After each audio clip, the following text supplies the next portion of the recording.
Buenas tardes.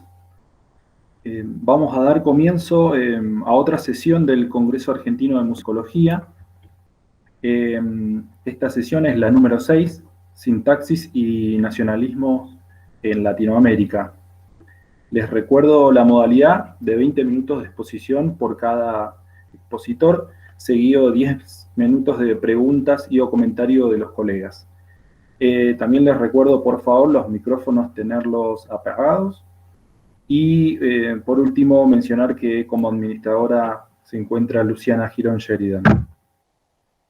Bueno, esto a título personal, creo que va a ser una sesión bien interesante. Se compone de 4 investigadores que desde diferentes perspectivas y cada uno con sus correspondientes estudios de caso, van a problematizar el nacionalismo, 3 casos referidos a la música argentina y una a la historiografía musical brasilera. Así que los invito a que se queden y a tomar preguntas o consultas para cada uno de ellos. La siguiente presentación corresponde a la doctora en musicología Juliane Larsen de la Universidad Federal da Integración Latinoamericana, UNILA. Su trabajo se titula Revisitando a conceito de nacionalismo na historiografía musical brasilera. Cuando quieras, doctora. Boa tarde a todos e todas. Primeiramente, gostaria de agradecer ao Guilherme, a Magali, a toda a comissão organizadora. O congresso está muito lindo. É uma pena que a gente não tenha podido se encontrar, né, presencialmente, mas, bom, estou muito contente de poder falar aqui com vocês, uma sala com tanta gente, com tantos autores de artigos que eu já li, inclusive com meus alunos na UNILA, então é um momento bem bacana mesmo. Esse texto que eu vou comentar, ele é do primeiro capítulo, na verdade, da minha tese de doutorado, que eu terminei na USP, na Universidade de São Paulo, em 2018, né? Agora eu resolvi revisitá-lo, porque pensei algumas outras questões, talvez eu acho que mesmo pela situação que o Brasil vem enfrentando, né, de uma ascensão de um governo autoritário, nacionalista, mas ao mesmo tempo extremamente neoliberal, né, um nacionalismo de fetiches, né, com símbolos do nacional. Então pensei, será que tem alguma relação, né, com algumas questões nacionais ainda do século XIX, século XX? Então é isso que eu vou comentar um pouco. A minha tese, ela versou, na verdade, sobre a música acadêmica, né, música de concerto no Brasil, no final do século XIX e início do século XX. E essa relação com os discursos de uma cultura de elite daqueles anos, que era o início da República Brasileira, né, os primeiros anos republicanos do Brasil. Então, esse texto, esse começo, seria para tentar ver esses discursos, como que eles passaram para a historiografia, né? E daí já entro, então, nesses textos da historiografia, que eles não são só desse início do século XX, mas são também já do final do século XX, né? Então, eu trabalhei para essa comunicação com os livros A Música no Brasil, desde os tempos coloniais, até o primeiro decênio da República, do Guilherme de Mello, que foi a primeira história panorâmica sobre música no Brasil, e foi publicada em 1908. Em seguida, aí eu analiso a história da música brasileira, do Renato Almeida, que tem uma primeira edição de 1926, o ensaio sobre música brasileira, do Mário de Andrade, que é de 28, e os 150 anos de música no Brasil, 1800 a 1950, do Luiz Heitor Correia de Azevedo. Então, esses textos formam um bloco, né, que é muito similar entre si, tanto em conteúdo quanto em ideologias subjacentes a esse conteúdo apresentado.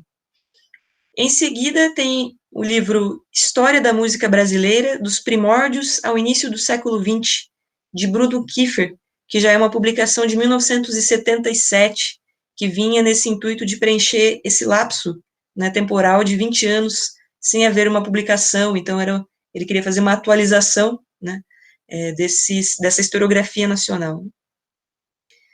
Depois tem a História da Música no Brasil, de Vasco Maris, que é um livro de 1981, e o Música Contemporânea Brasileira, do José Maria Neves, que é a segunda edição de 2008, mas que foi a tese dele de doutorado na França, lá dos anos 80 também.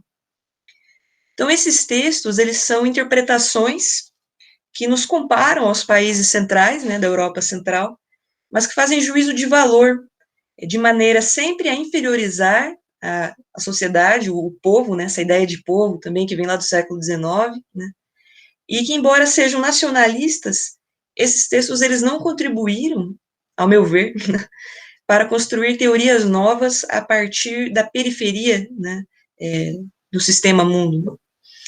Posso afirmar que todos esses trabalhos analisados, eles se inserem na tradição culturalista de interpretação do Brasil e se apresentam como nacionalistas, né? Então, além de compartilharem a ideologia de modernização e de um projeto de nação, o nacionalismo, nesses textos, acaba levando a certo essencialismo das interpretações culturais sobre o Brasil, como se essas questões nacionais não existissem em outras nações ou não fossem decorrentes da posição do país no sistema mundo capitalista global.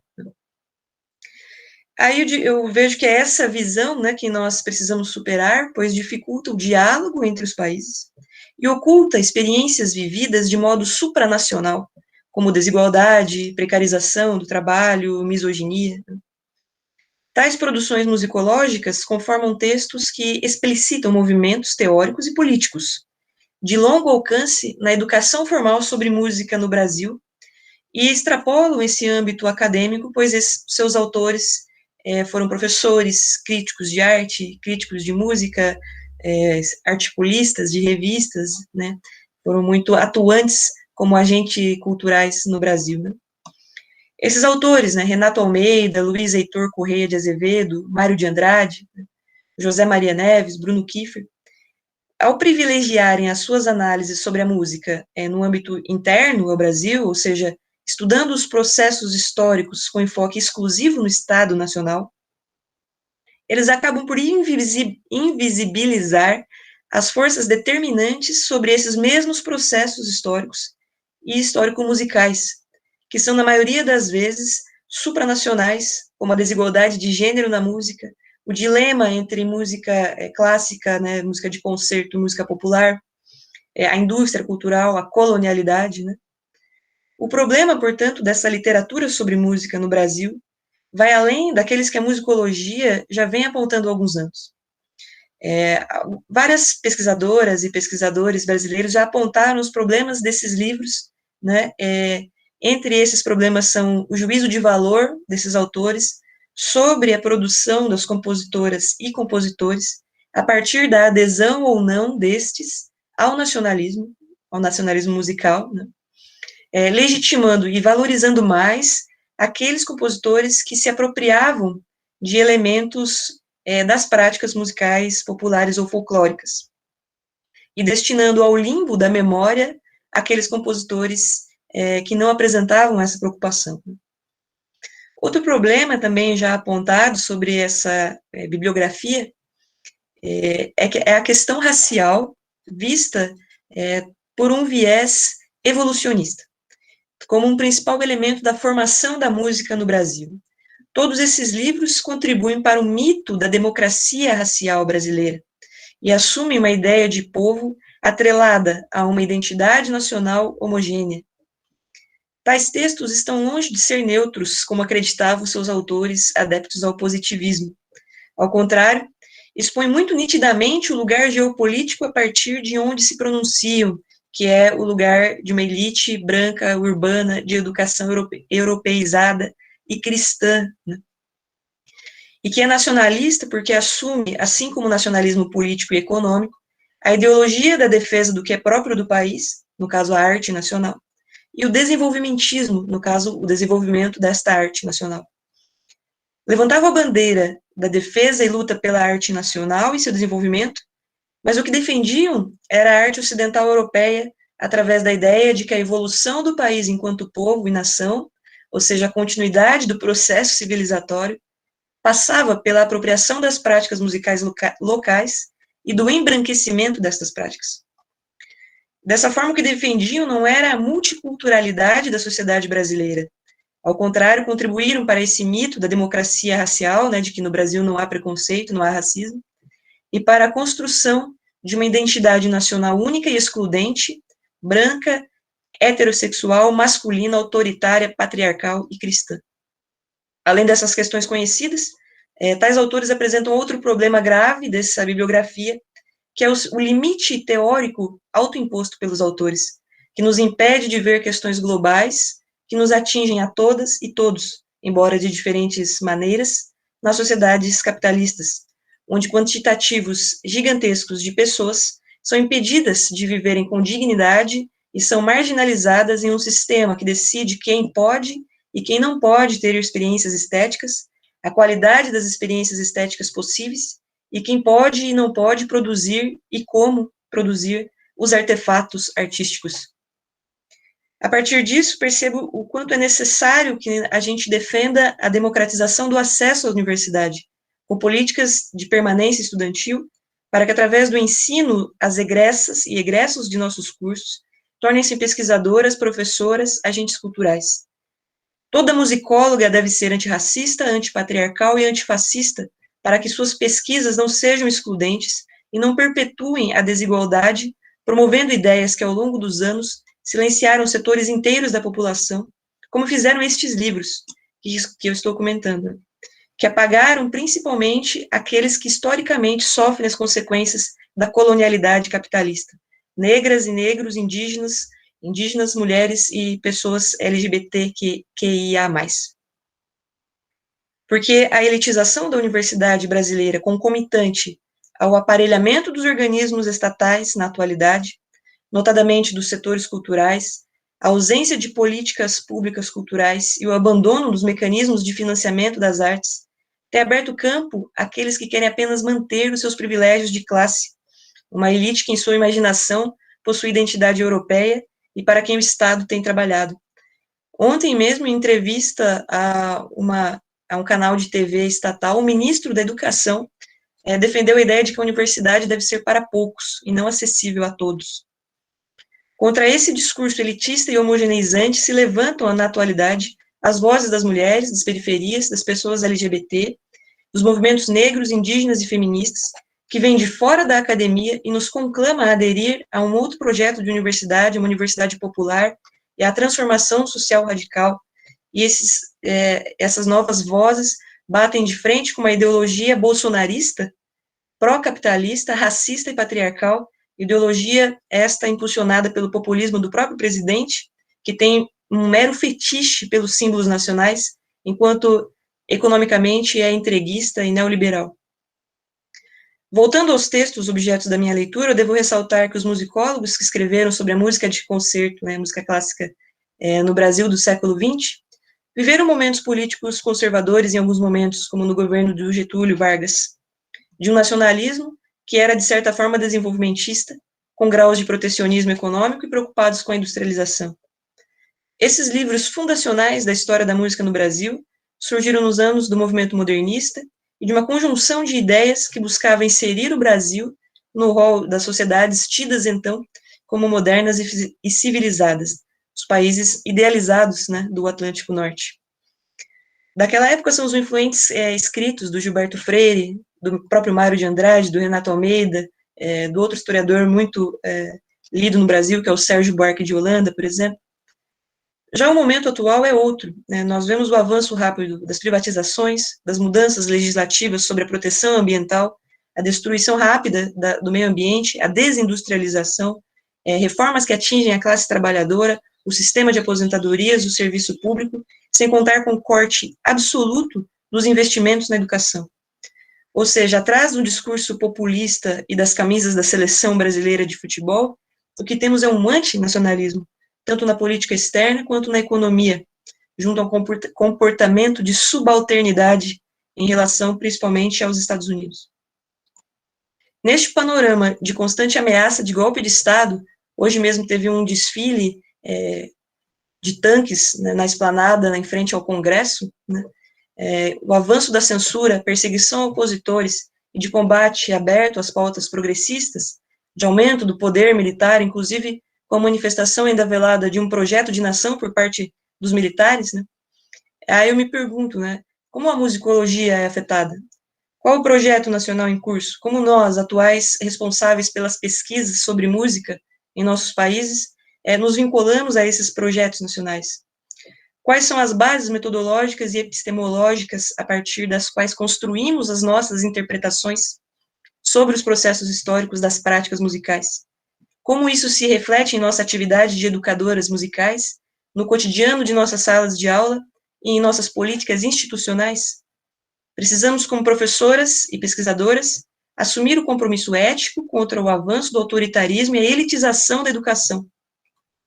E, no âmbito da produção do conhecimento, dirigir a interpretação dos processos históricos e das práticas musicais dos nossos países, de modo a inseri-los dialeticamente na lógica global, superando a subalternidade que incorporamos e tentando compreender de maneira descolonizada os fenômenos musicais. Seria isso. Obrigada.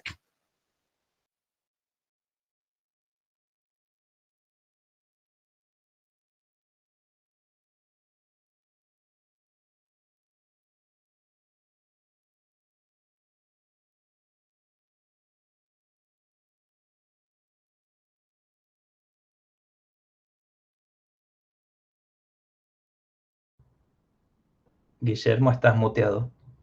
Sí, Guille, no sé si será el micro.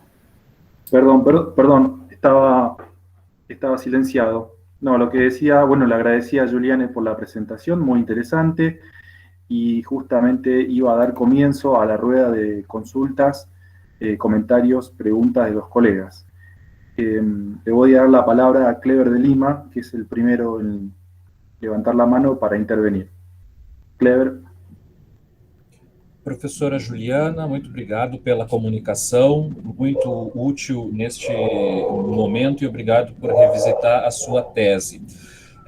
Eu me formei na graduação na Federal de Santa Maria, atualmente sou professora na Federal de Rondônia, com Bruno Kiefer, com Vasco Maris, com José Maria Neves, e quando eu os lia, eu não conseguia me identificar com eles.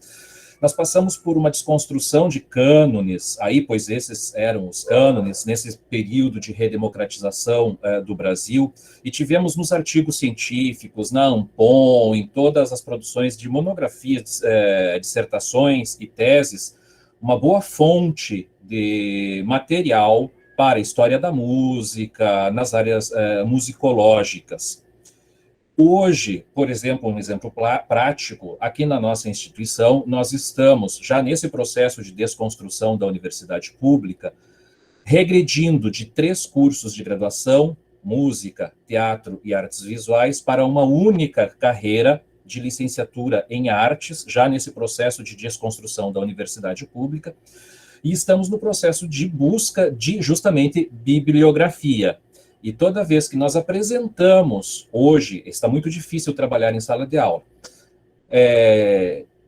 artigos, dissertações, que têm toda esta orientação científica que a senhora coloca, qualquer acadêmico dentro da própria instituição é taxado de comunista, socialista e por aí vai, e não consegue sequer montar a estrutura de um curso para ser aprovado. As questões afro-indígenas brasileiras são um problema terrível para se abordar em sala de aula, pois toda vez que se vai adentrar a questões de religiões afro, os alunos saem da sala de aula, vão até a coordenação do curso, exigir liberdade religiosa para não frequentar as aulas das questões afro, não? E aí nós vemos esse embate de um local que era ser de livre pensar para um local de imposições ideológicas.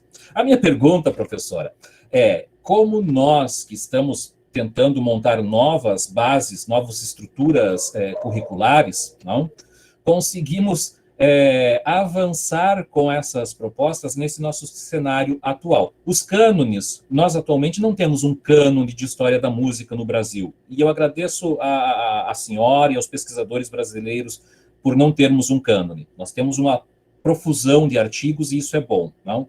Como avançar nessas referências bibliográficas para as estruturas das nossas graduações? As pós-graduações já são mais livres e já são mais críticas, mas e nas graduações? Pois é, obrigada, Kleber, pelo comentário. Realmente é muito difícil esse panorama que a gente vem vivendo. Talvez eu tenha um pouco mais de sorte por estar em uma instituição em que ainda não sofremos isso. Temos aí uma maleabilidade bastante grande de possibilidade de materiais para utilizar. Então, o que a gente tem feito é essa seleção de teses e artigos mesmo, né? Alguns problemas ocorrem em relação aos alunos, principalmente porque não sei como é a situação nos outros países latino-americanos, mas no Brasil nós temos muitos evangélicos, né, nos cursos de música, né? Então, há, sim, por parte desses estudantes, uma certa, né, hesitação, até mesmo às vezes com repertórios, né, profanos e tal.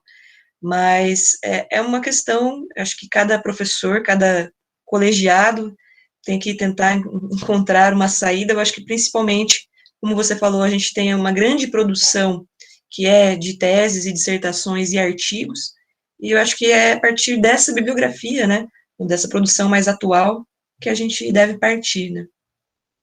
O que eu pontuo bastante em relação a essa democratização, essa necessidade de ampliação do acesso às universidades, é justamente porque a maioria das professoras e professores, a grande maioria dos professores e professores, e dos alunos e alunas também, dos cursos, são brancos, né? Então, a ideia é de que seja uma universidade que tenha políticas de permanência, né, não só a facilidade do acesso, mas também políticas que ajudem financeiramente esses alunos a se manterem na instituição, né? População LGBT, por exemplo, precisa muitas vezes de auxílio financeiro, porque são pessoas que vivem em risco social maior, né? E agora a gente está num momento bastante difícil de cortes desses investimentos, né? Então, a UNILA, quando começou em 2010, grande parte, a maioria de seus alunos recebia algum tipo de auxílio financeiro, ou morava nas instalações da universidade, né? E agora a gente já tem esse retrocesso, né? Então, mas a ideia dessa democratização, dessa ampliação do público, né, que entrem indígenas, que entrem afro-brasileiros, né, para justamente a diversidade em sala de aula ajude nessas discussões, né? Porque enquanto tivermos as salas de aula muito homogêneas, fica difícil mesmo. Muchas gracias, Mauricio. Seguimos con Silvina Luz Mancilla. Hola, buenas tardes, Julián. Bueno, muchísimas gracias por su presentación. Por ahí Mauricio me puede ayudar quizá en la traducción, porque no puedo expresarme en portugués. Yéndome un poco quizá del tratamiento que se le ha dado a este tema en el presente, en la realidad sociocultural y educativa compleja que vive Brasil actualmente, mi pregunta va más hacia atrás en el tiempo. Yo había leído en su resumen que la propuesta era una revisión historiográfica de estos intelectuales que en las primeras décadas del siglo XX, incluso Mario de Andrade, Renato Almeida, Correa de Acevedo, bueno, instalan estas bases de ideas nacionalistas. Y mi pregunta es si estaría en ese grupo de intelectuales incluido también Villalobos con sus escritos sobre la música durante el gobierno de Getúlio Vargas, o cómo lo pondríamos a Villalobos, si en su condición de compositor o de intelectual, o cuál es su opinión sobre la incidencia de las ideas de Villalobos en la construcción de una historiografía nacionalista en Brasil. No sé si se entendió, quizá. Sim, compreendi. Obrigada pelo comentário. O Villa-Lobos, nas nossas universidades, a gente não tem estudado muito ele em relação aos seus escritos, né? porque eu acho que ele é uma figura tão proeminente como compositor, né, no Brasil, que fica em primeiro lugar essa atividade dele como compositor mesmo. Mas seria, assim, na prática, o grande expoente, né, dessa literatura da primeira metade do século. É um movimento bastante restrito, eu diria, de pessoas, né, no modernismo musical nacionalista brasileiro, né. Então, nós vamos ter comunicações entre eles, inclusive por correspondência, né, então não seria um grupo muito grande de pessoas, né. Então, fizeram muito barulho, de fato, né, estabeleceram as bases, né, da maneira de se pensar a história da música, principalmente, e eu acho que aí o Villa-Lobos ajuda muito também, que é pensar a música brasileira através desse encontro entre o branco, o indígena e o negro, né, e o Villa-Lobos tenta personificar um pouco isso, né, a meu ver. Mas né, nós temos ali o Mário de Andrade, o Renato Almeida, Graça Aranha, tem algumas pessoas que foram bem atuantes no movimento modernista e escritores que estão compartilhando esse momento, sim, essa ideologia. O que é um pouco complicado de afirmar no Brasil, né, porque quando se afirma que essa ideologia tem uma herança da tese do branqueamento, né, que acreditava que a população brasileira, através da mestiçagem, iria se tornar branca, né, então isso é bem mal recebido, assim, inclusive na Universidade de São Paulo, eu apresentei, falei sobre isso, não foi muito bem recebido. Muchas gracias, Silvina. Obrigado. Vamos a pasar a Leonardo Mancino, que ha levantado la mano. Por favor, que sea cortita la consulta, si pasamos a la siguiente presentación. Sim, muito obrigado por sua apresentação. É isso tudo que eu posso falar em português. Agora sigo em espanhol. Yo tengo una pregunta con respecto a la historiografía brasileña y la latinoamericana en general. Yo no sé si puedo compartir una cosa en la pantalla rápido, que es un apunte con fechas o no. ¿Yo puedo? Guille no sé si corresponde, pero... Sí, no sé. No sé, bueno, entonces nomás lo digo rápido. Cuando Dale. uno mira, cuando uno hace una reflexión historiográfica sobre las historias de la música publicadas en Occidente en la primera mitad del siglo XX, se encuentra con la de 1908 y la de 1926 brasileñas. Después hay una alemana, Historia de la música alemana, de 1920, y después saltamos a la década del 40 a una historia de la música polaca. Y en el medio están las de Saldívar de México, las de Ecuador, las de Uruguay, las de Colombia, toda una cantidad. Entonces, si uno hace una reflexión sobre el nacionalismo llevado a la historia de la música, lo que encuentra es una gran cantidad de publicaciones de historia de la música en el mundo que en la primera mitad del siglo XX tienen que ver con América Latina, mucho más que con Europa porque estaban con las dos guerras y todo lo demás. Entonces, mi pregunta es, ¿hasta qué punto tenemos ese colonialismo historiográfico? Porque puede ser en la difusión musical, en la práctica musical, por un tema económico, pero en el tema exclusivamente historiográfico musical, a mí me queda esa duda. No sé qué opina usted al respecto.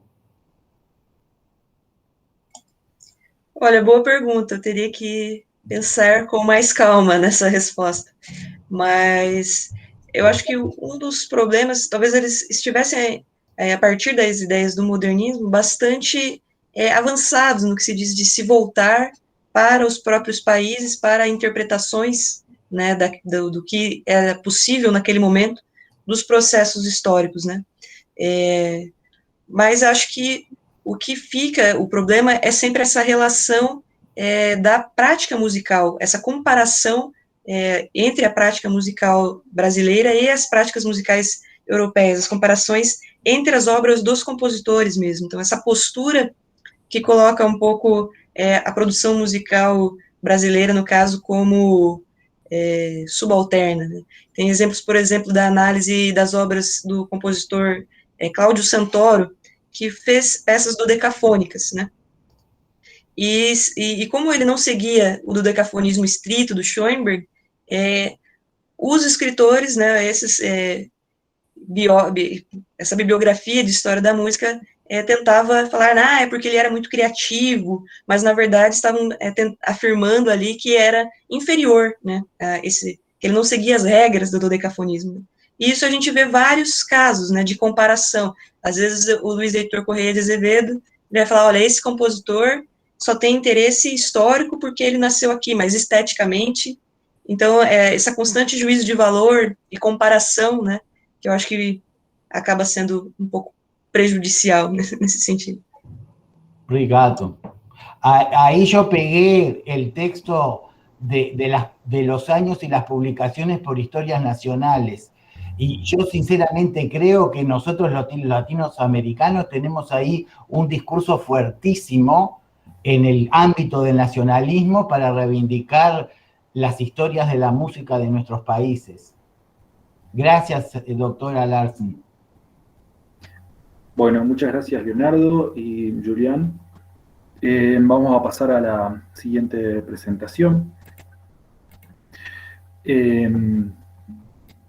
que va a ser el magíster Hernán Gabriel Vázquez, que actualmente es investigador y el actual director del Instituto Nacional de Musicología Carlos Vega, y además es docente en la Escuela de Música de la Universidad Nacional de Rosario.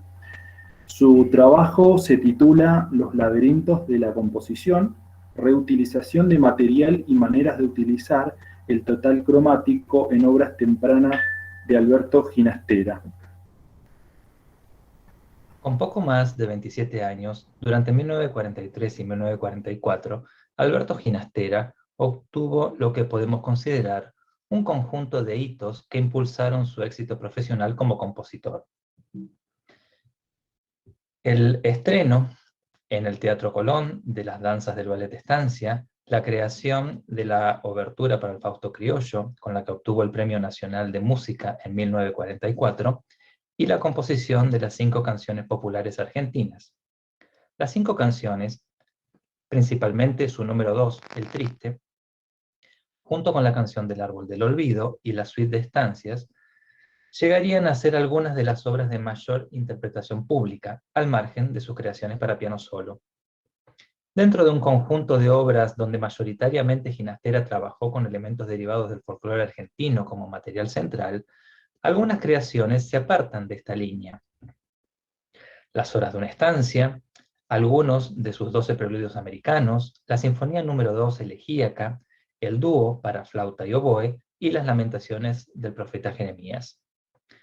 Según su número de opus, estas composiciones se encuentran entre las 5 canciones populares argentinas y la suite de danzas criollas. En esta oportunidad me centraré en cuestiones vinculadas al tratamiento de alturas específico del ciclo de canciones del opus 11 y a sus elementos sintácticos semánticos. Pretendo demostrar que, en las horas de una estancia, Ginastera puso en práctica un sistema de composición no tonal con un particular uso del total cromático y que, a su vez, reutiliza material derivado de tópicos del nacionalismo musical argentino, los reinterpreta y así toma distancia de dicho nacionalismo. Si tomamos las 3 obras concluidas por Ginastera en 1943, la obertura para el Fausto Criollo, las 5 canciones y las horas de una estancia, podemos determinar elementos que las relacionan y las distancian. A pesar de la diversidad de las fuentes literarias, el opus 9 y el opus 10 se relacionan con la tradición gauchesca, coplas tradicionales, en el caso de las 5 canciones, y Estanislao del Campo para la obertura. El ciclo de canciones opus 11, por el contrario, se basa en un conjunto de poemas que Silvina Ocampo incluyó en su libro Enumeración de la Patria, de 1942. Estos poemas en decasílabos se distancian de la tradición gauchesca y presentan la descripción personal e íntima de las vivencias de Ocampo. En su reseña de la obra, Jorge Luis Borges destacó la voluntaria prescindencia de locuciones vernáculas, el sentido republicano del texto, y lo comparó, por oposición, con las Odas Seculares de Lugones. Si bien en otro trabajo abordé las relaciones entre Ginastera y el ambiente intelectual alrededor de 1943, así como las implicancias políticas de las horas de una estancia, no puedo dejar de mencionar un par de cuestiones. Las 5 canciones del Opus 10 fueron editadas por Ricordia Americana y dedicadas al matrimonio entre la soprano Brígida Frías y el compositor Carlos López Buchardo. Por su parte, la obertura está dedicada a Juan José Castro y las horas a la soprano Concepción Badía, quien residió en Buenos Aires en esos años y, junto a Manuel de Falla y a Castro, mantuvo fuertes vínculos con republicanos argentinos y españoles exiliados. Además, el Opus 11 fue publicado en 1945 por la Editorial Argentina de Música.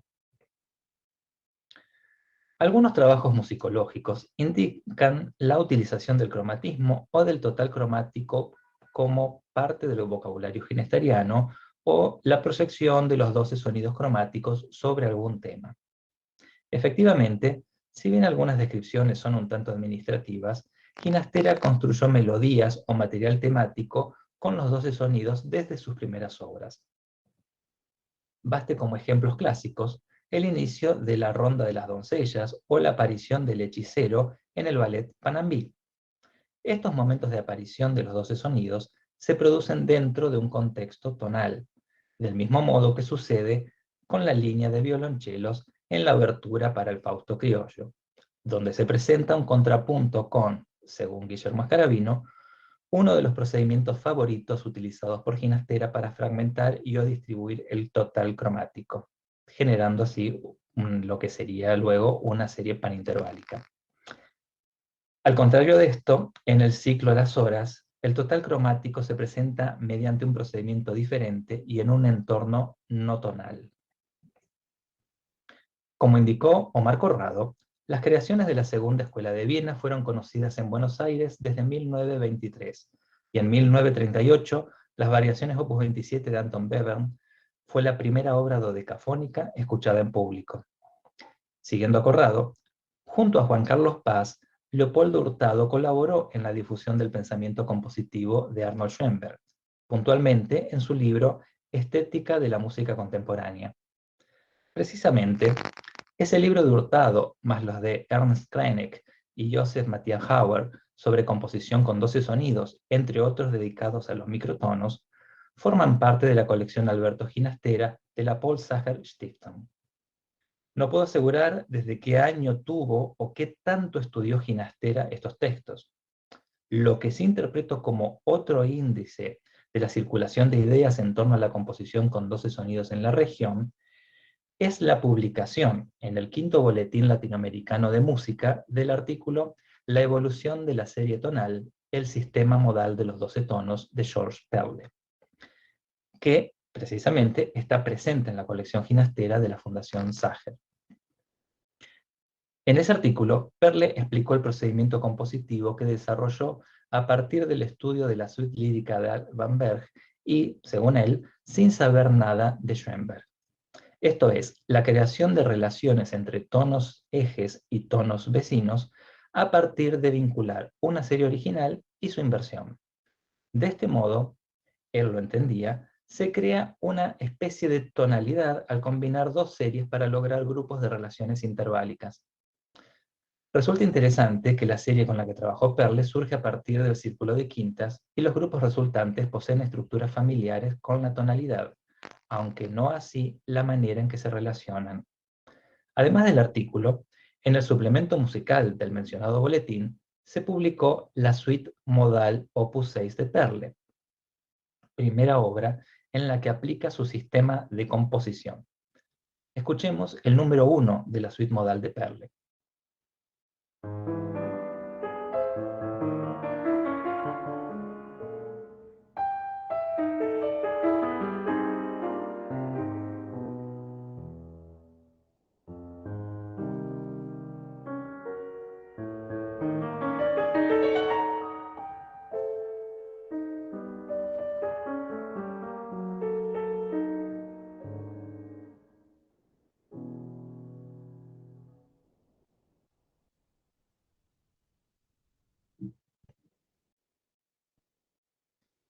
Perle describió su sistema de manera rigurosa, aunque al momento de ejemplificar en su obra, hace evidente el grado de subjetividad durante su propia aplicación.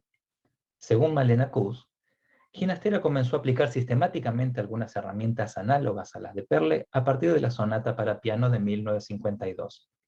Hasta donde he podido indagar, no hay una aplicación directa del sistema propuesto por Perle en las horas de una estancia.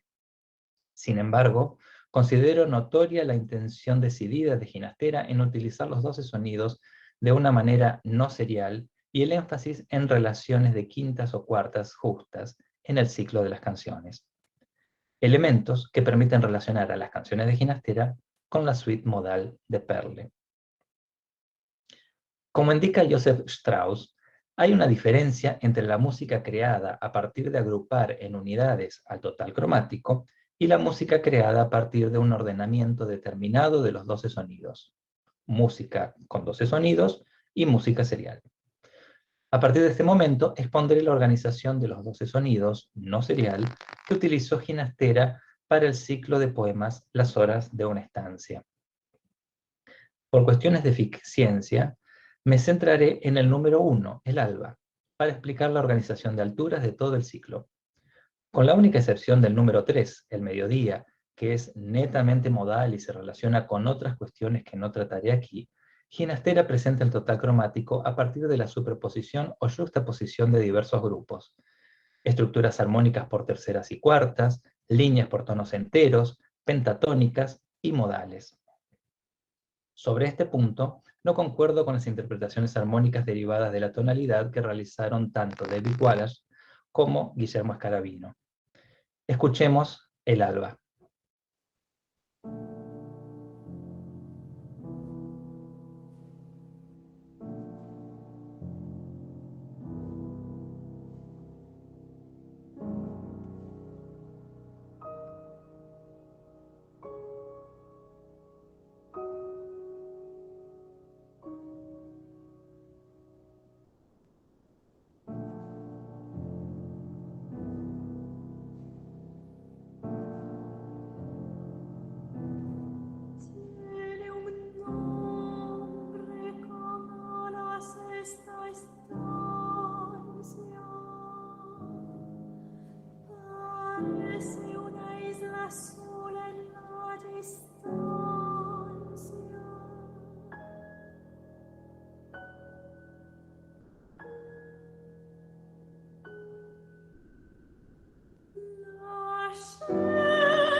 En el ejemplo siguiente, el material de compases 1 y 2 es una construcción con alto grado de simetría, donde prevalecen las relaciones de cuarta, quinta y tercera.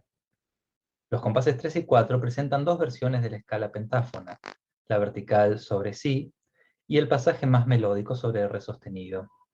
El sonido que resta para completar el total cromático es el sol, que es introducido por la línea de soprano en el compás 6. De este modo, mediante progresiones acórdicas medianamente consonantes y líneas melódicas modales, el conjunto de alturas de cada sección presenta los 12 sonidos. Con este recurso, Ginastera pone en juego el total cromático sin recurrir al ordenamiento serial y con un resultado final de gran referencialidad hacia otros contextos sonoros. En tanto música creada a partir de un ciclo de poemas, Las horas de una estancia retoma la tradición de obra cíclica. Hay materiales que reaparecen de un número a otro. Las estructuras del compás 1 del alba son retomadas en la mañana y en la estructura acompañante de la tarde. De los compases 22 y 23 del alba se derivan en el piano los compases 50-53 de la mañana y de estos la introducción de la tarde. También el material es retomado de manera no textual a lo largo de la noche. Además de lo indicado, es posible encontrar vínculos entre este ciclo y las 5 canciones del Opus 10 en dos sentidos, por la reutilización del material y por la reinterpretación de tópicos musicales.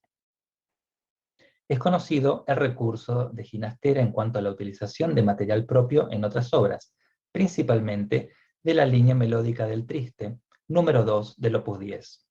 Aunque podría tratarse de un caso de composición en simultáneo por ser obras completadas en 1943, se supone que las 5 canciones son previas a las obras.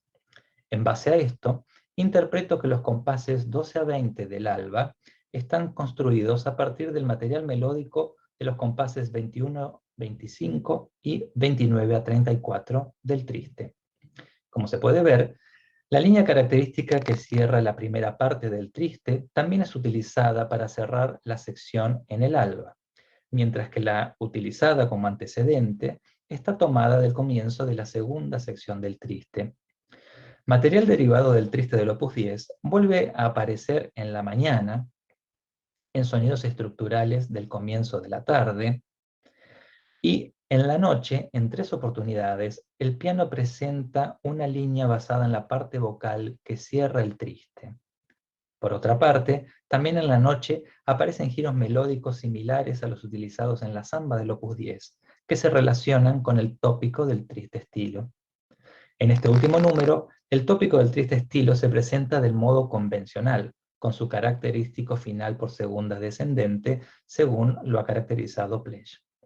Este tópico y el de la vidala, caracterizado por la línea bimodal en terceras, aparecen a lo largo del ciclo de canciones, pero trastocados. Los finales melódicos suelen ser ascendentes, como el ascenso por tonos enteros del alba. Este hecho, además de hacer menos perceptibles a los tópicos del nacionalismo musical argentino, indican una utilización consciente por parte de Ginastera de estos elementos significantes. En un conocido cuento de Borges, el Minotauro describe las cualidades de la casa en la que reside. El personaje mitológico denota confusión ante las infinitas puertas, galerías, patios y aljibes, mientras espera el día que alguien lo libere, que lo haga comprender el espacio en el que habita. En esa breve narración, a mi entender, Borges nos acerca algunas claves para analizar una obra, encontrar el camino en el laberinto, discernir los senderos viables para el recorrido, abrir las puertas correctas y además que toda obra se encuentra a la espera de su redentor. Eso es lo que he intentado realizar en esta presentación, emprender uno de los caminos posibles en los laberintos de la intratextualidad que atraviesan las obras de Ginastera, como lo ha indicado Malena Kuss. Las horas de una estancia no es una de las obras más conocidas de su creador, tampoco ha sido muy interpretada y es posible encontrar contados registros de producciones fonográficas. La recepción crítica en momentos de su estreno no fue mala, pero tampoco halagadora como con otras obras. Sin embargo, Al contrario de sus 2 sinfonías y otras obras compuestas en sus primeros años, Ginastera no la retiró de catálogo y parece haber estado motivado para que se publique en varias oportunidades.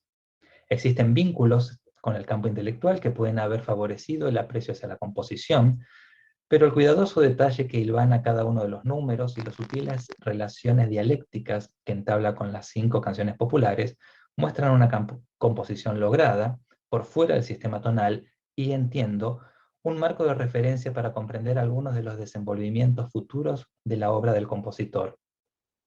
En base a la clasificación clásica de Ratner, cuando definió los tópicos musicales, cada ciclo de canciones representa un modo de significación particular. Las 5 canciones serían tipos, en tanto cada canción alude a una especie folclórica en sí misma. En las obras, por su parte, existe la presencia de tópicos del nacionalismo musical argentino que fueron colocados en un contexto no tonal y algunas de sus características fueron trastocadas. Esto, como mencioné, indica un uso consciente por parte de Ginastera de elementos significativos para establecer, cuando lo deseó, relaciones claras con determinado contexto, o por el contrario, ofrecer opciones o medios alternativos para vincularse con un espacio socialmente compartido. Muchas gracias. Bueno, muchas gracias, Hernán, por la presentación. Vamos a abrir los 10 minutos de comentarios y consultas sobre el trabajo de Hernán. Bueno, mientras esperamos alguna intervención, yo te consulto, Hernán, ¿qué relación habría entre la decisión de utilizar este lenguaje musical con el contenido del texto, digamos? Gracias, Guillermo, por la pregunta. Bueno, en realidad mi explicación es que así como los poemas de Silvino Campos, en realidad los poemas, y perdón que me trabé, pero los poemas y todo el libro, en realidad, Enunciación de la Patria, es cada título, digamos, o cada poema, todo el libro retoma, por así decirlo, en los títulos, lugares comunes de la Argentina, lugares tanto geográficos como hasta espacios o elementos que la gauchesca tradicional o la tradición gauchesca en la literaria argentina, trabajó, pero ella los trata de una manera totalmente diferente. Por eso es interesante como Borges, la reseña que hizo Borges cuando se publicó el libro, lo compara con Lugones por oposición, ¿no? Y en ese sentido, para mí, sobre todo si uno compara los 2 ciclos de canciones, hay una intención muy consciente de Ginastera de hacer un tratamiento alejado o digamos, utilizando en realidad, creo que utiliza de una manera muy inteligente ciertos tópicos que utilizó en las 5 canciones, pero que más allá del ropaje que les pone, en muy pocos lugares digamos, hace el final típico descendente de lo que suele haber en las canciones tradicionales argentinas, ¿no? Entonces creo que ahí hay un paralelismo, así como Silvino Campo se apartó de la gauchesca, Ginastera también se aparta de esa gauchesca en lo musical, digamos. Perfecto, sí. Sí, yo lo que pensaba justamente es que, a ver si estamos de acuerdo, ¿no? De que lo que hace Silvina Ocampo en ese caso es una lectura borgiana de la tradición gauchesca. No por casualidad, el primero y creo que uno de los pocos que reseñan el libro es Borges, digamos, y de manera tan auspiciosa, digamos. Ahora es interesante ver si también Ginastera lo hace desde ese lugar. Yo creería, y de acuerdo a lo que vos dijiste, también habría una lectura borgiana de la tradición, ¿no? Pero bueno, sí, hay todo en ese momento, Ginastera se está acercando mucho al Grupo Sur, Entonces, bueno, evidentemente está compartiendo tal vez, o sea, digamos, la hipótesis fuerte es esa, que está compartiendo un ideario en torno a la idea de nación y a la gauchesca, que, bueno, que lo vincula necesariamente, o por lo menos en ese momento, no sé, después, digamos, ya decir que Ginastera está haciendo una interpretación borgiana o una composición borgiana, por ahora no me arriesgo, pero sí en ese sentido de, bueno, está tomando un material y lo utiliza, ¿no? En ese sentido, tal vez, sí se asemejaría un poco más a De Falla. Pero bueno, ese es otro tema que está en estas canciones, pero que ahora no me estoy metiendo. Marisa levantó la mano. Gracias Hernán. Interesantísimo el trabajo, el análisis sobre todo muy, muy claro, muy revelador de cosas interesantes. Muchas gracias. ¿Podrías ampliar un poquito más esta idea que estás proponiendo de como esa nuevo matiz del nacionalismo del que estás hablando? ¿Cuál podrías definirlo de alguna manera o nos podrías profundizar un poquito más esa idea en qué consistiría ese cambio, ese matiz, esa nueva mirada? A ver si veo para dónde viene la pregunta. Yo, digamos, no digo que, así como están los periodos de composición de Ginastera, ahora este es el periodo neonacionalista, digamos, ¿no? Esa no es mi intención. Sino que lo que entiendo, digamos, es una manera no tradicionalista, no gauchesca, de tratar elementos, digamos, que hacen alguna referencia a ese, digamos, un tratamiento privado, personal, individual, ¿sí? Y en ese punto lo aleja del nacionalismo. O sea, no digo que esté haciendo un nuevo nacionalismo, ¿no? O sea, está muy discutida el tema de que Ginastera se haya concebido él mismo como nacionalista, ¿no? Pero, y acá por ahí retomo la pregunta de Guillermo, bueno, recomiendo muchísimo la lectura de este libro de Silvino Campo, porque las canciones son algo extrañas, digamos, si uno las asemeja con Ginastera, pero al leer las poesías toman un sentido muy interesante, y sobre todo muy interesante para alguien que conoce del campo. Alguien que no ha estado en el campo no interpreta, para mí, digamos, por lo menos, yo no es que sea un campesino, pero bueno, me crié en un pueblo en medio del campo, ¿no? Pero hay un montón de metáforas que alguien que no ha vivido el campo no las entiende. Entonces, esa visión particular y personal, creo que Ginastera también la está llevando a la música. O sea, está tomando ciertos materiales musicales y los utiliza para crear una composición musical, no para adherirse a o sea, composición musical intelectualmente, a eso me refiero, no para adherirse a una corriente tradicionalista o nacionalista, precisamente el nacionalismo, ¿no? No sé si era para ese lado, digamos, lo que me preguntabas. Sí, gracias. Gracias.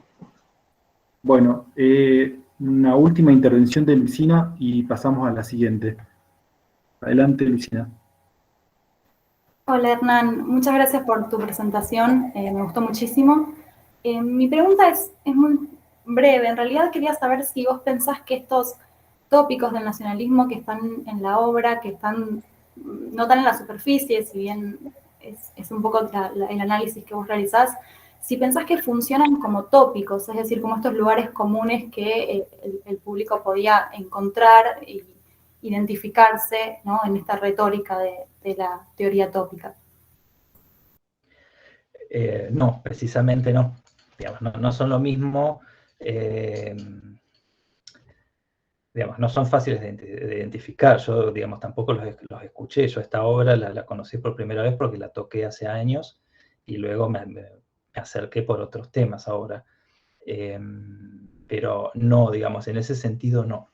Digamos, pero lo que sucede es que están ahí, están escondidos, ¿no? O ocultos, o precisamente, digamos, bueno, no daba el tiempo aquí, pero es muy interesante cómo retoma, y está salvo en el número 3, porque es muy diferente, retoma la línea del triste, o de la samba a veces, ¿no? O sea, reutiliza, pero la utiliza, hace toda la línea igual, se mueven, o sea, lo más interesante es que se mueven las mismas alturas, y cuando finaliza, en vez de terminar descendente, termina para arriba, ¿no? O bueno, lo que marcaba es el final, lo hace con tonos enteros, hacia ascendentes, ¿no? Totalmente, digamos, eso no es gratuito, eso está hecho adrede, es como hacer una transfiguración de una figura que él sabe que hace referencia a un elemento de la gauchesca.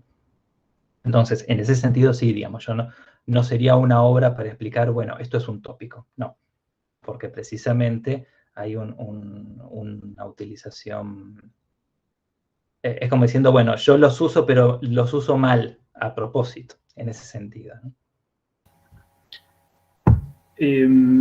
Me acaban de avisar que Adriana había pedido la palabra antes que Luisina y no lo había visto, así que pido perdón.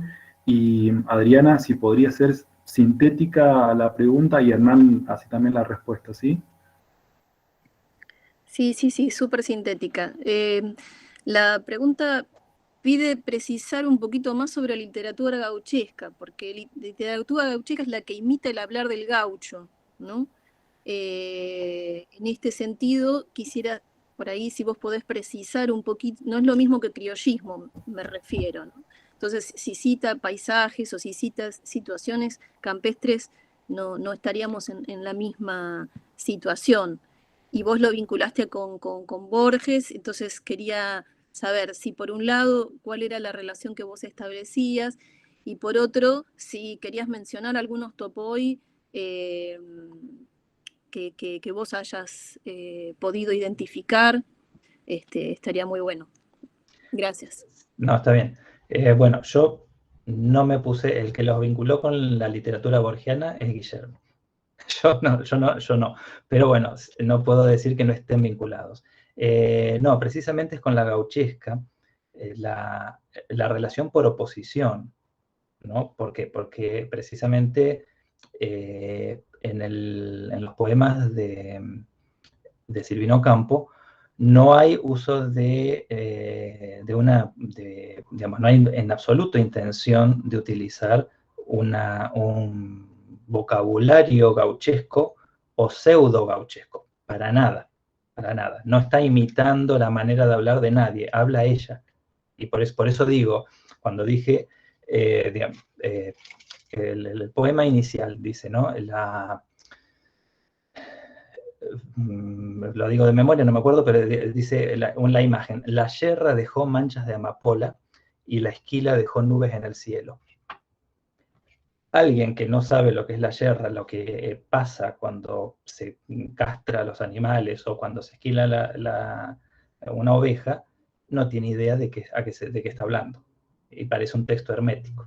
Y así sucesivamente con todas las imágenes, ¿no? Entonces, eso no tiene, o sea, habla por supuesto de la vida en el campo o de las vivencias en una zona rural, pero no habla de cómo hablaría un paisano, por así decirlo, ¿no? O con el imaginario de un paisano.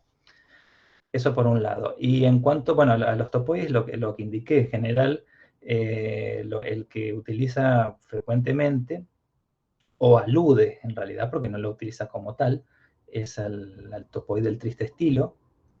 Y, bueno, un tópico que yo me arriesgo a decirlo, que es el tópico de la Vidala, pero bueno, no está tampoco muy trabajado y es bastante complicado meterse en ese mundo de la Vidala, ¿no? Pero bueno, básicamente son estas líneas por terceras, paralelas, y el uso de la escala bimodal, que eso sí está, que no es fácil escucharlo porque está en un contexto raro, digamos, o ajeno a lo tradicional, pero en el segundo número, en la mañana, es muy interesante porque prácticamente hay una parece una cita de una de las vidalas que cita Vega en su libro de 1944, ¿no? O sea, es posterior el libro, pero bueno, las vidas, digamos, hay una vidala que es muy parecida a toda una línea que hace el piano, que uno cuando la escucha, por supuesto, jamás va a escuchar una vidala.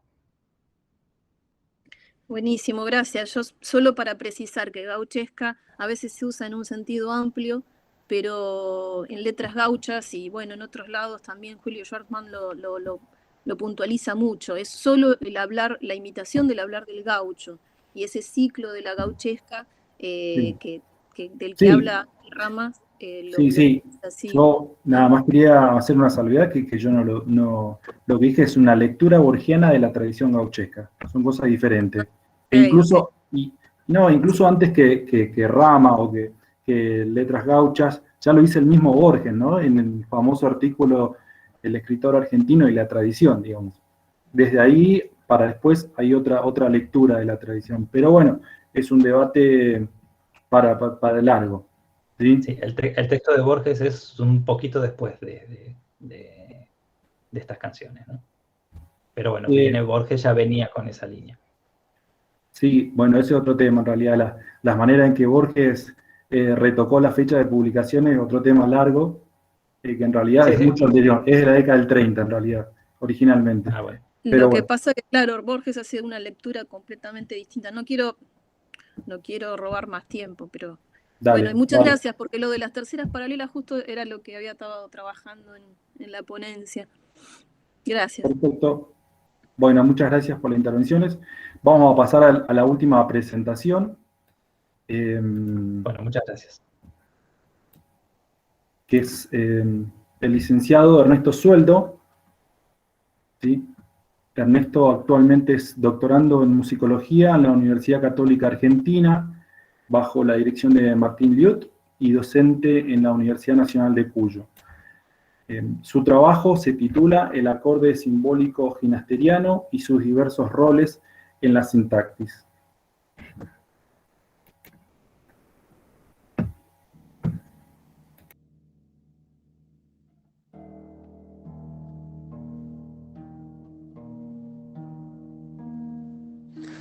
Buenas tardes. En esta ponencia hablaré del acorde simbólico ginasteriano y sus diversos roles en la sintaxis, junto a su proyección en obras tempranas y en el período suizo. Las obras de Alberto Williams y Julián Aguirre constituyen las bases del nacionalismo musical argentino, especialmente El rancho abandonado de Williams, las cuales son composiciones académicas que incorporan elementos de música tradicional. Es importante destacar que el nacionalismo musical surge no solo como una mera combinación del lenguaje académico con elementos tradicionales, sino como una suma entre intención y recepción.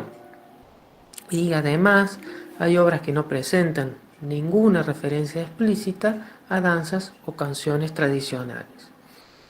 Estas obras tienen un fuerte poder evocativo, donde se apela a ideas vagamente consensuadas que constituyen un sistema retórico conceptual, y las referencias a la música tradicional constituyen una red tópica, donde los topoi que le integran nos remiten al imaginario rural.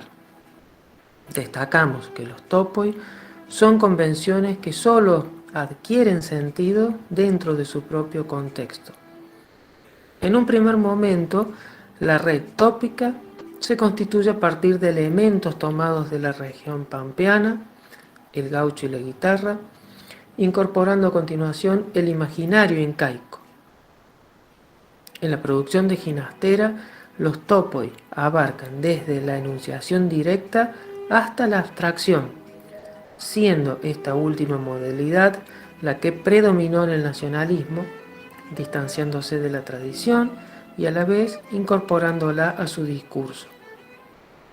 Debemos precisar previamente que la obra pianística y la canción de cámara, tanto de Williams como de Aguirre, se consideran por consenso general como el punto de partida obligado para la definición de la retórica, los topos de la guitarra y de la huella ya están presentes en el rancho abandonado de Williams.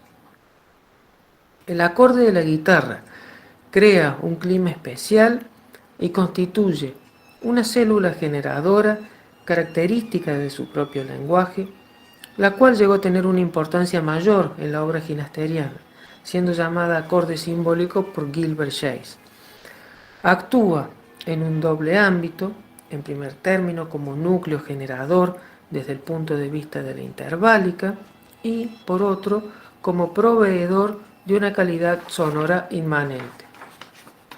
En su famoso estudio de 1957, Gilbert Chase contextualiza e integra la conexión de la obra de Ginastera con el entorno cultural, literario e ideológico, conocido como tradición gauchesca, símbolo de nuestra nación.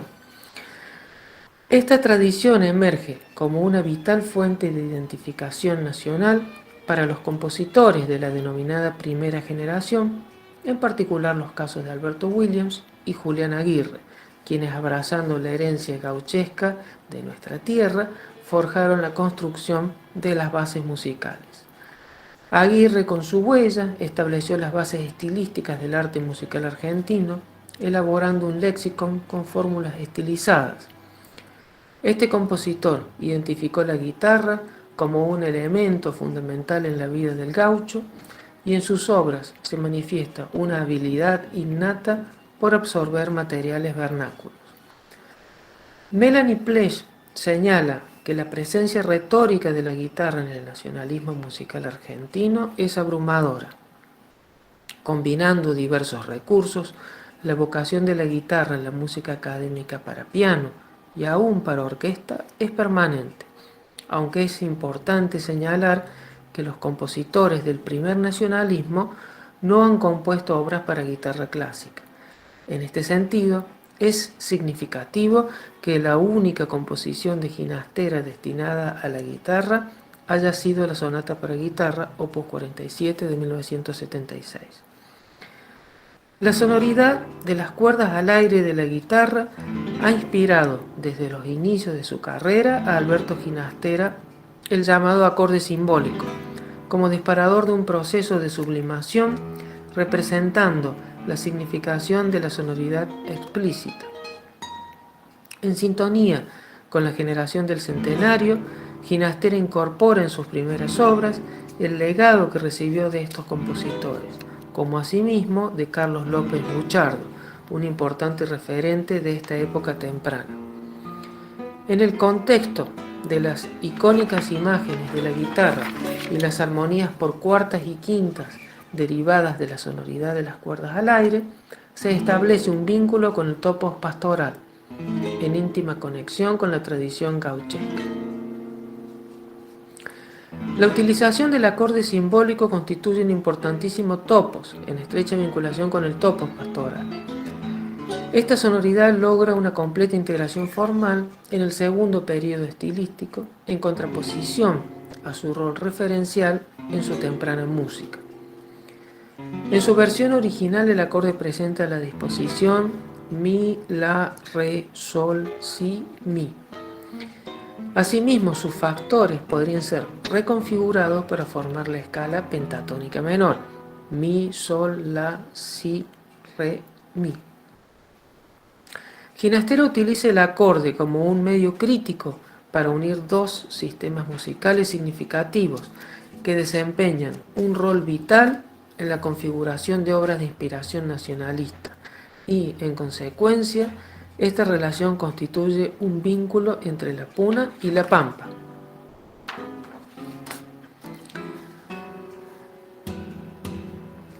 El acorde simbólico desempeña un rol de significativa importancia en la carrera de Alberto Ginastera y lo utiliza tanto en su estado original como en diversas transposiciones, adquiriendo diversas significaciones armónicas según su inclusión. Chase señala que los guitarristas de nuestro país usaban afinaciones especiales donde los sonidos fa sostenido y do sostenido eran frecuentes. Joan Case destaca que Ginastera explotó esta sonoridad como un acorde de séptima con una cuarta añadida, lo cual constituye un elemento de conexión entre la estética de los impresionistas franceses y el temprano interés del compositor argentino. En la producción de Ginastera hay abundante uso de tricordes cuartales, tanto en posición fundamental como en sus diferentes inversiones. La indiferencia a la tonalidad de estas armonías que carecen de fundamental pone el peso de la verificación tonal sobre la parte con la línea melódica más activa. Hacia mediados de la década de 1940, bajo la influencia de Copland y Hindemith, Ginastera se interesó en crear un lenguaje armónico a partir de la yuxtaposición de cuartas y terceras. En la danza del viejo boyero, de las tres danzas argentinas opus 2, presenta el acorde de la guitarra repentinamente cerca del final de la pieza, causando sorpresa después de la continua figuración en re bemol de la mano izquierda. El acorde simbólico tiene el sonido mi natural como fundamental, al igual que la nota final de la pieza, estableciendo polarización sobre mi como nota fundamental, mientras que entre ellos el si natural ejerce un efecto de dominante. En la danza de la moza donosa, de esta misma colección, resulta fuertemente contrastante en tempo y carácter. Y aparece otra alusión temprana del acorde donde solo se utiliza el intervalo la-mi. Resulta de interés una inesperada alteración al acorde final que consiste en fa natural, fa sostenido y do sostenido. Chase resalta que sería una mera coincidencia con Ginastera la afinación especial usada por los guitarristas rurales de nuestro país con los sonidos fa sostenido y do sostenido utilizados frecuentemente. El malambo opus 7 es politonal y allí el acorde aparece al comienzo. Esta aparición del acorde simbólico aislado de su contexto, Chase la considera como una suerte de preludio encapsulado antes de la agotadora actividad de la danza. En estancia opus 8, el acorde de la guitarra aparece en el cuadro 1, el amanecer, en su afinación original y con alteraciones. En las 5 canciones populares argentinas, opus 10, en el triste, segundo movimiento, presenta el acorde simbólico en su afinación original. La suite de danzas criollas, opus 15, en calmo y poético, utiliza el acorde en los compases 4, 8 y 16, manteniendo asimismo su afinación original. En la pampeana número 1, opus 16, el compositor demuestra un gran manejo de técnicas compositivas. Observamos cómo se establece la interrelación entre las cuerdas al aire de la guitarra y las cuerdas al aire del violín, y la forma en que Ginastera se basa en tales elementos para lograr la cohesión tonal de la obra. El acorde simbólico se encuentra al comienzo, en acordes repetidos, con su dirección característica, sobre la cual el violín interpreta una cadencia de carácter rapsódico, semejante a un triste, cuyo punto de partida y final es el sonido mi, en un descenso de 2 octavas. Desde cifra 3, compases 46-52, tras 5 vehementes repeticiones del acorde simbólico de manera arpegiada, se produce la fórmula cadencial, compases 53-57, con el acorde simbólico alterado. Una variante alterada del acorde simbólico se enuncia nuevamente en fortísimo en el momento de clímax de la obra, desde compás 171. En la sección conclusiva, compases 244-250, 5 repeticiones del acorde en arpegios conducen a la fórmula cadencial derivada de este acorde. Esta pampeana refleja el uso de este policorde como dominante en una cadencia auténtica en la menor, conclusión de la obra. Acorde final con sonidos la-mi. En el cuarteto de cuerdas número 1, opus 20, en su tercer movimiento, es donde el acorde simbólico adquiere realmente un significado estructural y expresivo. En los compases iniciales de la obra es gradualmente construido mediante sucesivas entradas. El primer violín interpreta una línea melódica que desciende 2 octavas entre los sonidos mi y mi, tal como ocurrió en la pampeana número 1. El acorde se manifiesta en la repetición de los compases iniciales, siendo determinante en la atmósfera del movimiento. El acorde simbólico reaparece hacia el final, concluyendo una vez más sobre la nota mi, subrayada por una nota pedal del cello. En la sonata para piano, opus 22, Ginastera realizó disonantes melodías dodecafónicas sobre armonías basadas en el acorde simbólico y sus variantes cromáticas. Este acorde hace una fugaz y alusiva aparición, siendo escuchado cerca del final del segundo movimiento, compases 109 a 114 y 185 y 186, donde la simplicidad diatónica resulta contrastante con la inquietud creada por el obsesivo cromatismo. En las variaciones concertantes, opus 23, es donde dicho acorde adquiere una posición de relevancia mayor, especialmente en el uso del acorde simbólico en la exposición del tema que inicia la obra, compases 1-5, experimenta una evolución contrapuntística. El acorde de la guitarra se encuentra en la función de tónica del tema de las variaciones, razón por la que es muy frecuente su reaparición en el curso de las distintas variaciones.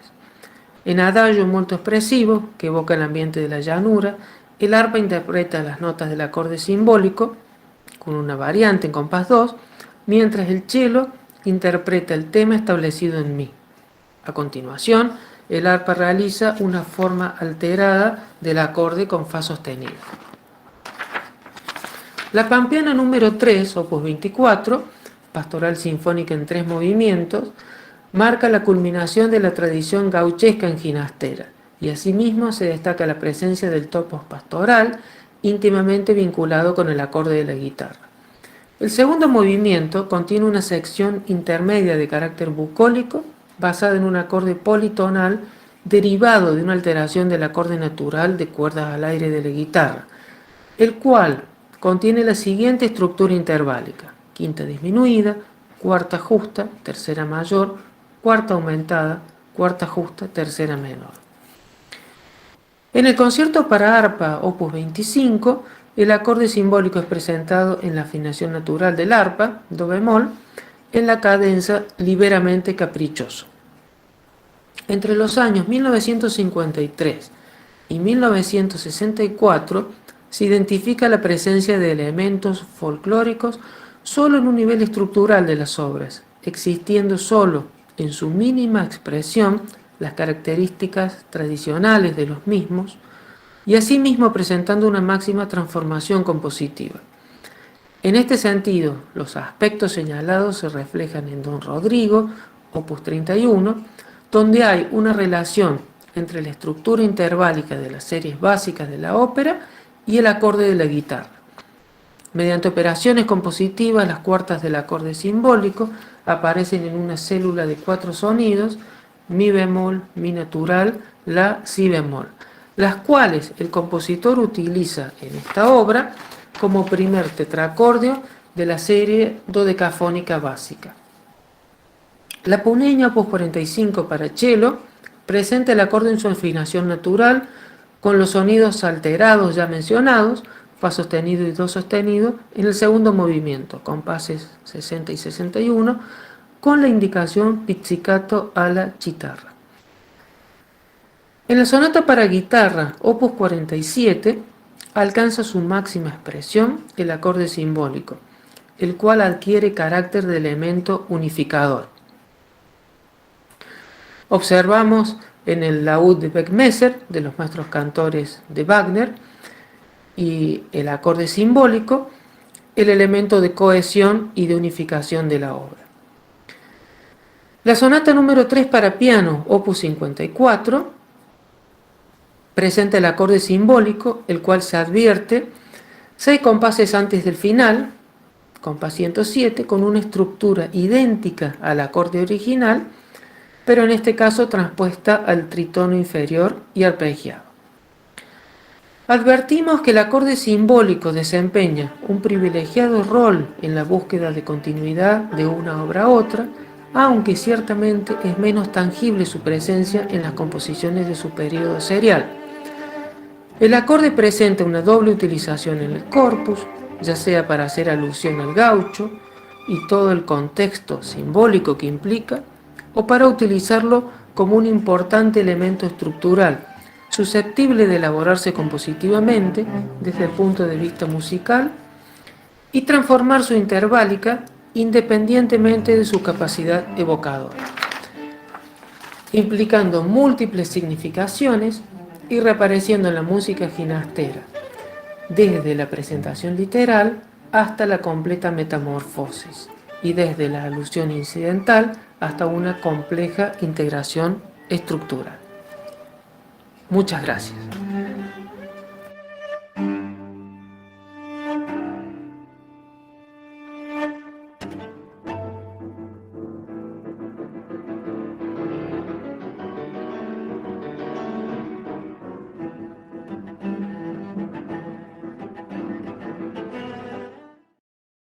Muchas gracias, Ernesto, por la presentación.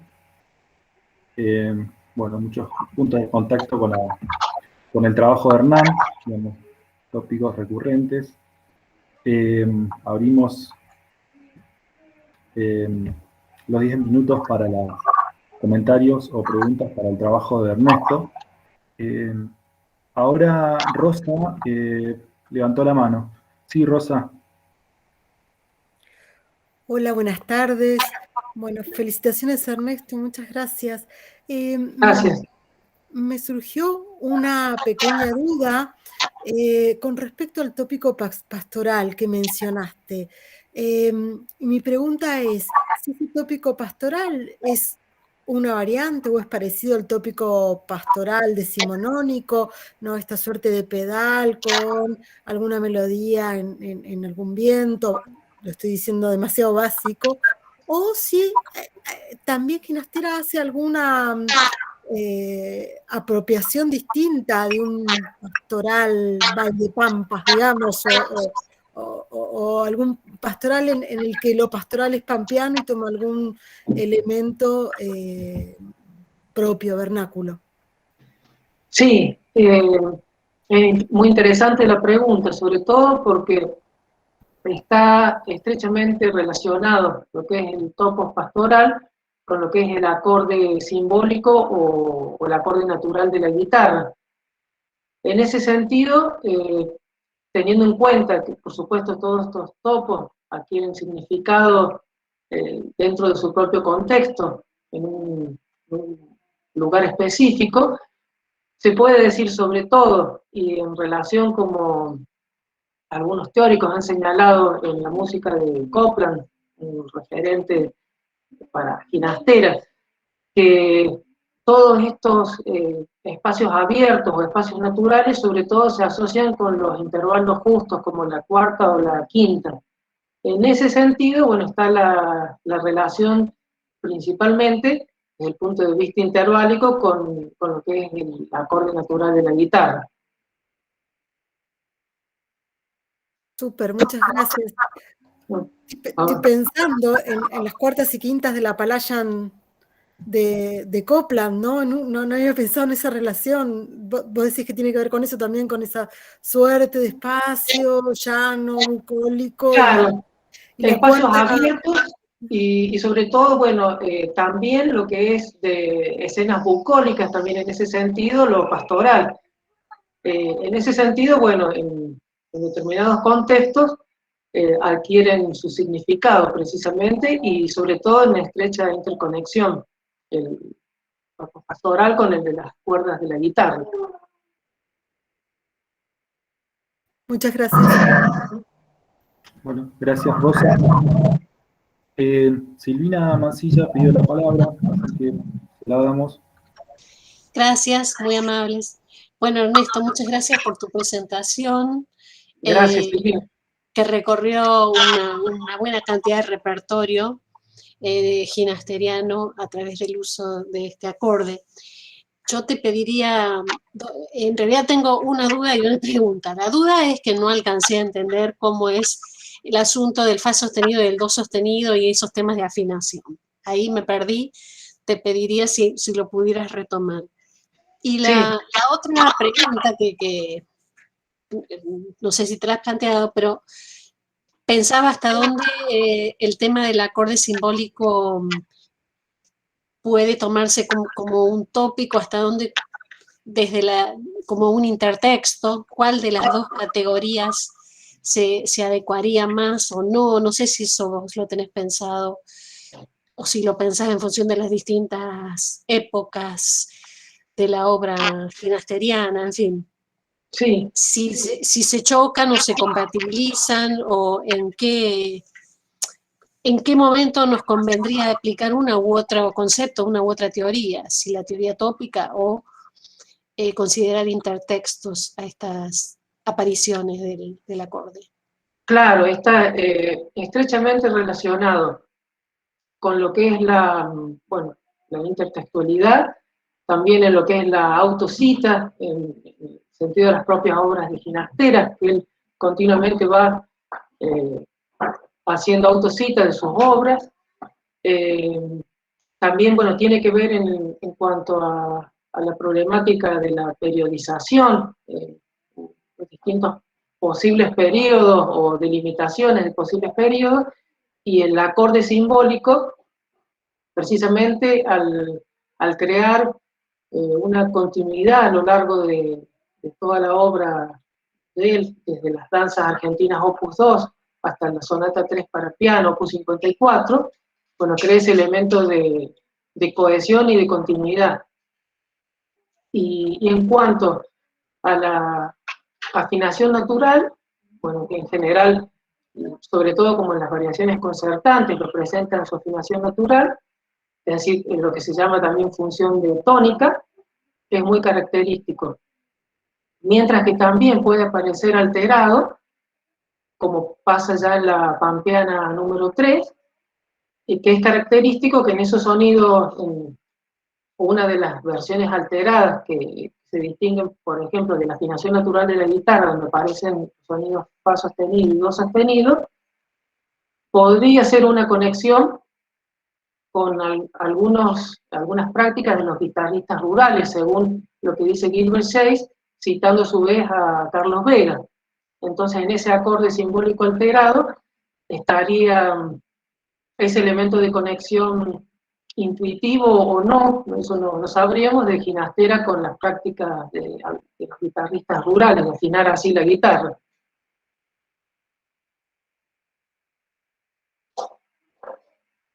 Gracias, muy amable. Muy amable. Gracias, Silvina.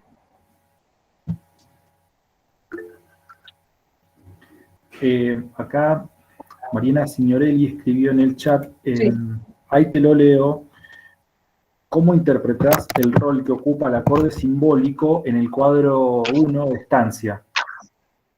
Mencionaste que aparece, pero no llegué a escuchar cómo entendés su funcionamiento allí, porque yo lo escucho anticipando a la palabra al texto del Martín Fierro.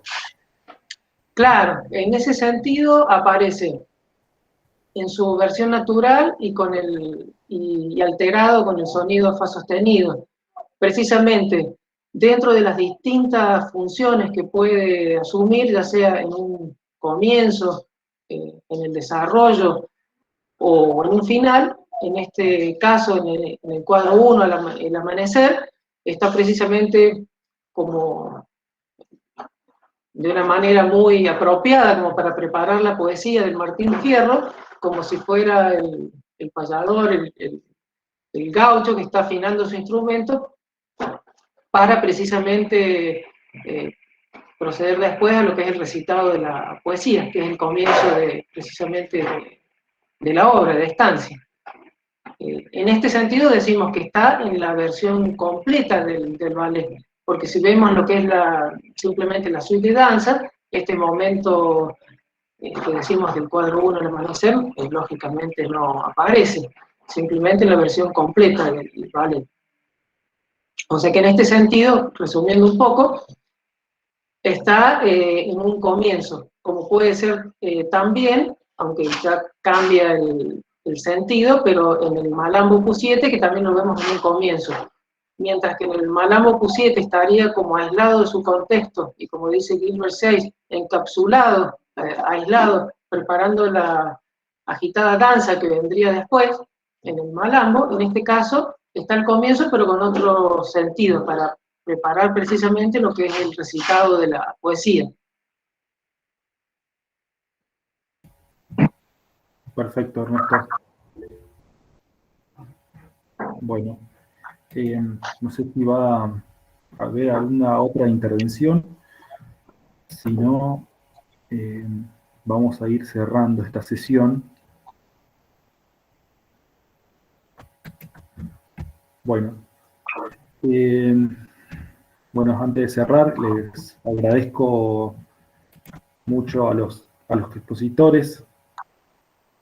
Hemos aprendido muchísimo con el recorrido de sus trabajos. También agradecemos a los asistentes y a aquellos que han intervenido aportando su visión a cada trabajo. Bueno, están los comentarios de agradecimientos. Así. Perfecto. Bueno, muchas gracias. Muchas gracias.